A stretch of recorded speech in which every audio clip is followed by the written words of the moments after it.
Voces del Bosque, un espacio promovido por el proyecto Agrofor, donde conoceremos mucho más sobre las oportunidades que nos ofrece la agricultura familiar para promover el desarrollo y la conservación de nuestras regiones amazónicas.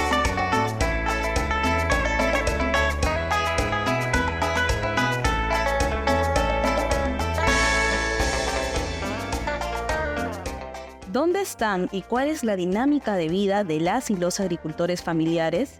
¿Cómo contribuyen a conservar y gestionar sosteniblemente los bosques? ¿Qué retos deben sobrellevar en su día a día?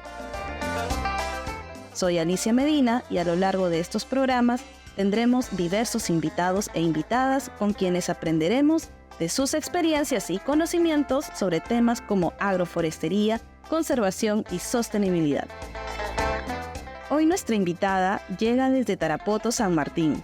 Ella es magíster en gestión pública y su experiencia radica en la investigación forestal, gestión y conservación de recursos forestales y de fauna silvestre.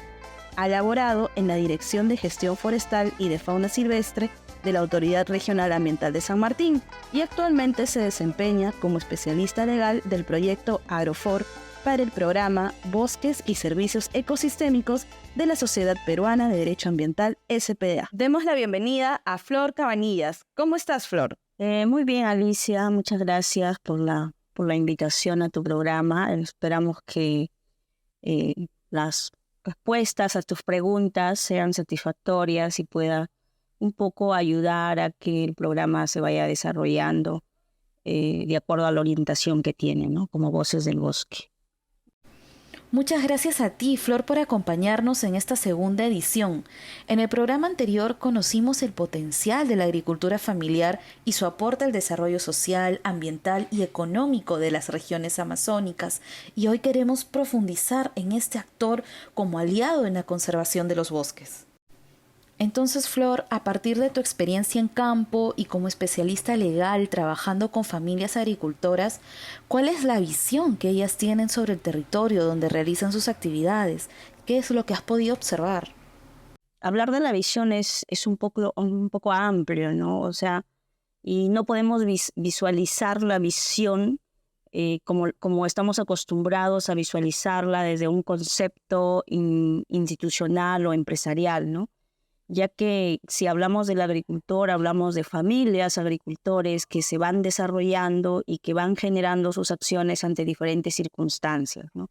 Entonces, en el largo camino que hemos hecho durante el proceso del gobierno, ¿no? Lo que hemos encontrado es que hay muchos agricultores que son familias jóvenes, que tienen todavía hijos pequeños, y también tenemos algunos agricultores que probablemente ya estén mayores, sus hijos están un poco independizados, ¿no? Entonces, no podemos hablar de que cada uno de ellos tenga una visión diferente. Lo que sí hemos podido percibir probablemente es que hay un sentido común de propiedad sobre el territorio que ellos tienen, ¿no? O sea, es decir que cuando tú hablas con ellos sobre su territorio, sobre la posesión que tienen, muchos de ellos pueden entender o pueden estar conscientes que están en un espacio que es del Estado, ¿no? Porque es una tierra forestal o es una tierra de protección, lo perciben a ese territorio como su propiedad. Probablemente por no tener un título también saben que están restringidos a acceder a ciertos beneficios externos, pero sin embargo eso no impide que ellos desarrollen algunos atributos de la propiedad, como por ejemplo ellos pueden vender o enajenar esos espacios que tienen, volver a comprar, también pueden generar acciones de repartición, lo que nosotros podríamos llamar herencia en propiedad, ¿no? Se reparten esas tierras con sus hijos, las heredan. Aunque ahí, por ejemplo, no podemos decir que hay una figura legítima de una venta o de una herencia, porque son, como hemos dicho, poseedores precarios. Visto ese espacio como una propiedad, entonces tienen una visión de desarrollarla para satisfacer sus necesidades. En ese contexto, para ellos, ese territorio lo ven como su espacio, como su propiedad. Entonces lo desarrollan de esa forma, ¿no? Y la forma como desarrolla siempre se va a orientar, obviamente, a satisfacer sus necesidades básicas, ¿no? Dentro de la agricultura. ¿Qué cambio se percibe últimamente? Bueno, en principio tenemos que entender pues, que el Estado que tenemos no es uno de los más efectivos, ¿no? Para generar condiciones óptimas para desarrollar una agricultura productiva o competitiva o sostenible. Pero, sin embargo, sí existen otros factores externos que probablemente hayan hecho que su dinámica de vida durante los últimos años se haya cambiado, se haya modificado, ¿no? Como, por ejemplo, tenemos el tema de las comunicaciones, la accesibilidad, los servicios públicos que ya encuentras en muchos sectores, por más alejados que estén, o sea, por más que tú camines 3 horas, 4 horas para llegar a un sector, siempre vas a encontrar algún servicio básico. Tienen luz, ¿no? O pueden tener un servicio de agua. Los servicios higiénicos que antes eran pozos, ahora ya de repente tienen otra infraestructura. O sea, siempre percibes que estos factores externos ha hecho que ellos de repente generen otras cosas, otros conocimientos de asociatividad entre ellos ya de manera comunal para poder reclamar algún derecho al Estado, a la región, ¿no? Al alcalde, al gobernador. Entonces, básicamente yo creo que actualmente también en el tema familiar, cuando se ha conversado mucho, también podemos ver de que muchos agricultores ya le dan un mayor valor a la educación, ¿no? O sea, ya piensan en que sus hijos, que a quienes probablemente piensan en heredarles esas tierras, tampoco no están pensando en que les van a heredar para que también ellos sean igual agricultores que ellos, ¿no? Muchos de ellos ya les mandan a sus hijos a hacer un tema ya de estudios técnicos, universitarios. O sea, también ha cambiado un poco esa forma de ver del agricultor probablemente que teníamos antes, ¿no? Entonces, cuando se genera estas cosas, también se genera que ellos en este territorio diversifiquen también su actividad, ¿no? Entonces, a veces esa diversificación tiene que ver de repente con tener de repente crianza de animales, tanto mayores como menores, ¿no? Entonces, que les ayuda un poco a satisfacer sus necesidades, ¿no? Entonces, podríamos decir, si resumimos, de que la modernidad y la era global que ha llegado, no solamente nos ha llegado a nosotros, ¿no? Sino también ha llegado hacia las poblaciones rurales, que también ha hecho que cambie su dinámica de vida de ellos, ¿no? Y finalmente, también creo que podríamos decir que lo que se ha visto también en algunos casos es el desarrollo de algunas cadenas productivas o algunas asociaciones, ¿no? Que llegan a los agricultores. También hace que despierte ese deseo de asociarse, de mejorar su productividad, ¿no? De poder en muchos casos industrializarlo, como hemos visto últimamente en San Martín, ¿no? De algunos agricultores que ya procesan sus productos. Entonces, yo creo que durante estos últimos años ha cambiado mucho la dinámica del agricultor pasivo, que es sus cosas, a un agricultor más activo. Y justamente, Flor, conociendo este día a día del agricultor, su forma de pensar, los cambios que han habido en el uso del territorio, así de cómo se van a heredar próximamente sus tradiciones por las generaciones futuras, ¿consideras que hoy los agricultores familiares se ven a sí mismos como un actor clave y activo para la conservación de sus bosques? ¿Cuál crees que son sus principales contribuciones para gestionar el patrimonio forestal sosteniblemente? Bueno, en referencia a que si se consideran ellos o se ven como un actor clave o activo para una conservación del bosque, realmente es una pregunta, creo yo, con muchos matices y diferentes circunstancias, ¿no? Por ejemplo, cuando se ha hecho esta entrega de CUSAF, que es cuando nos hemos acercado un poco más a los agricultores, hemos identificado, por ejemplo, que en 539 áreas de titulares hay 305 agricultores que ya cuentan con plantaciones, ¿no? O sea, que ya han hecho plantaciones en un territorio, que ellos lo sienten de ellos, que sea del Estado, y han generado sus plantaciones. Y en el otro extremo también hemos encontrado que de estos 539 titulares, por ejemplo, solamente 41 titulares han conservado bosque. El resto ya es un sistema agroforestal, un pasto o purmas.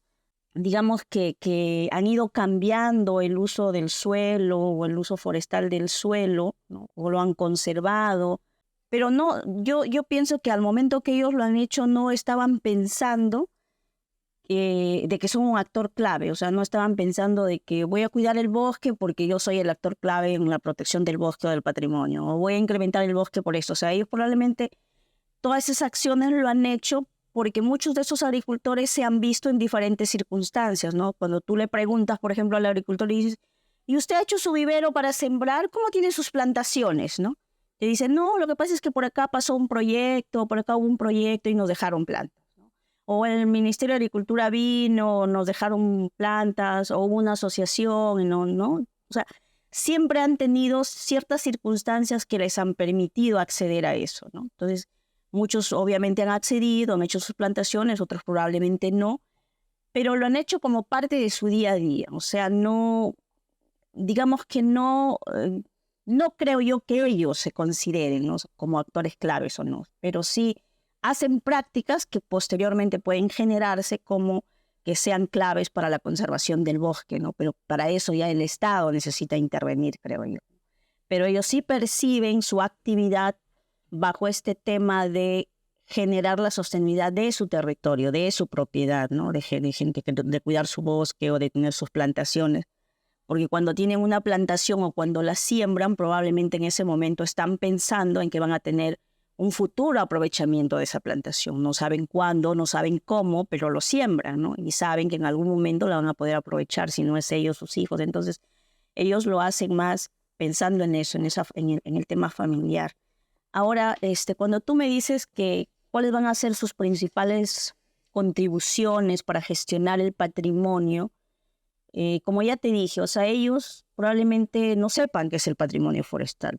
Entonces, pero si conceptualizamos el patrimonio forestal, o sea, la ley forestal, ¿qué te dice? La ley te dice que el patrimonio forestal no solamente es el bosque, ¿no? Son los ecosistemas, son los recursos, es la diversidad biológica, son los bosques plantados cuando están en tierras del Estado, son los servicios ecosistémicos. ¿Qué más es el patrimonio? Las tierras de capacidad de uso mayor forestal donde están ellos también es patrimonio forestal.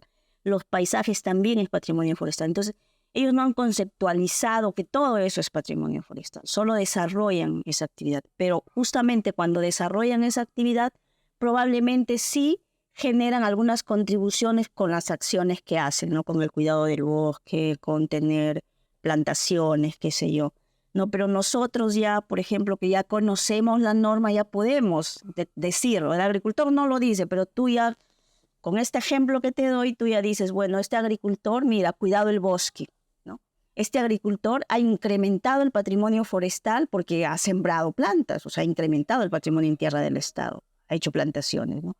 Pero él probablemente no lo sepa tal así, conceptualmente, ¿no? Pero lo viene haciendo, ¿no? Entonces, yo creo que la tarea acá es un poco enseñarles, concientizarles e involucrarles en unas actividades que estén relacionadas al bosque, donde ellas puedan entender que esas prácticas que hacen van a contribuir a ciertas acciones, ¿no?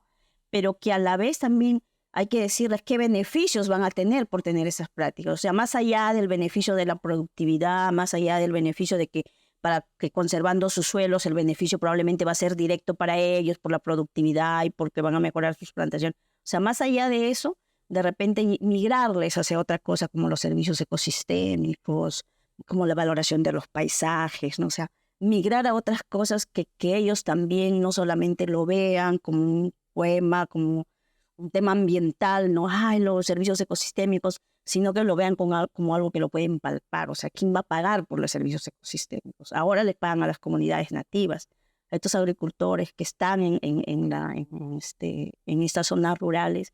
¿Quiénes pagan por los servicios ecosistémicos? Todavía no tenemos un proyecto, todavía no se ha desarrollado mucho este tema normativo, complementario a la ley de servicios ecosistémicos que genere estas acciones. Es un largo camino todavía que tenemos que recorrer.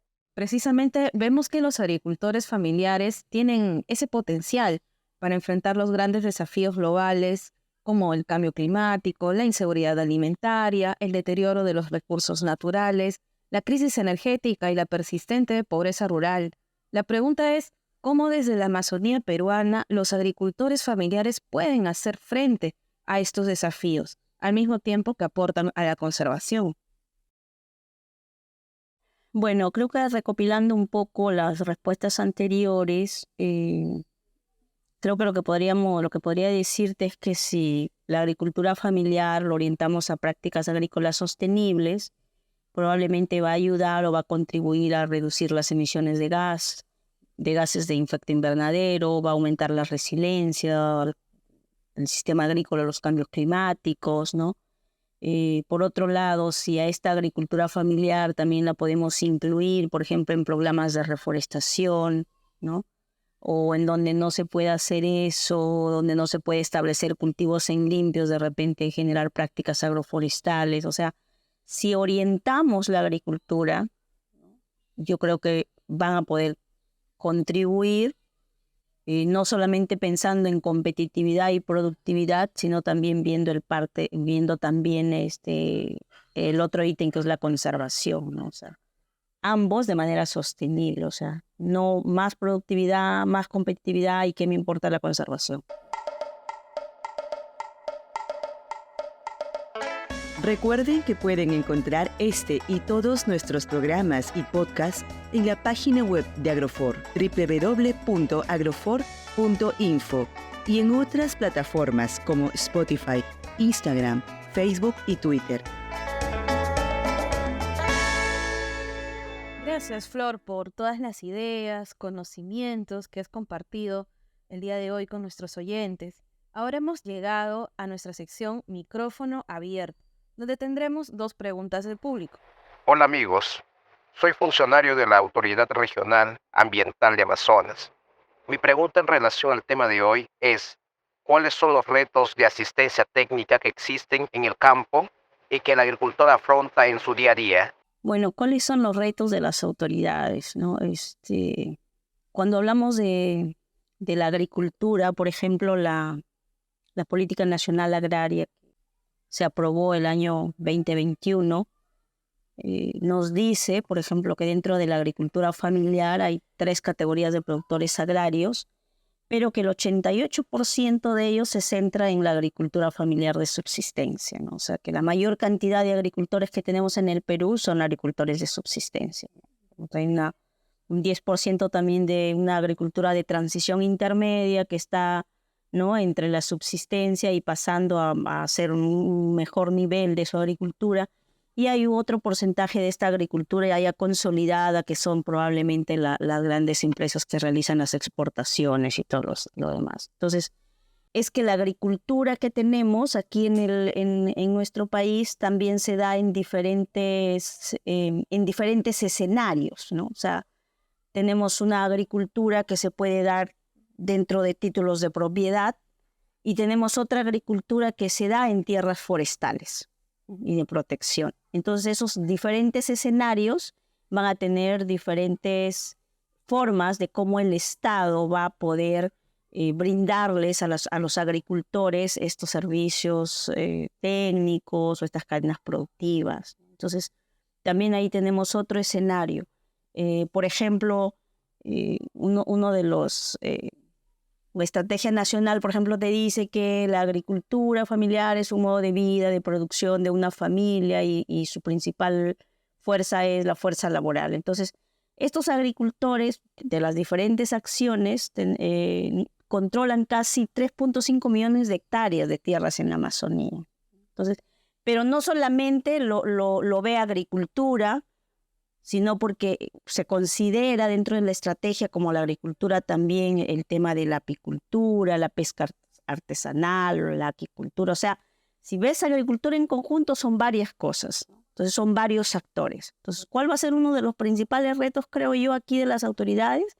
En principio, fomentar un poco la gobernabilidad y generar un mayor nivel de articulación, ¿no? O sea, donde interviene agricultura, no generar una nueva intervención con otro actor bajo una misma acción, sino interrelacionar creo yo, esta intervención articulada de manera que cada actor pueda gestionar en mérito a sus funciones, a sus competencias, sin tener que tener una sobreposición entre ellos y a veces que se generan proyectos que no dan el resultado que tú esperas. Entonces, ahí es un gran trabajo del Estado, este tema de la gobernabilidad y el tema de la articulación, ¿no? Ahora, en el tema de brindar la asistencia técnica, pues también está el tema del financiamiento, ¿no? Porque el Estado puede tener la función, puede tener todo el tema, pero no tiene de repente el financiamiento para acceder a esta asistencia técnica, porque estamos hablando de una gran cantidad de agricultores y que la asistencia técnica pues no va a ser, no sé, pues desde Lima o va a ser desde Moyobamba, sino tiene que ser in situ,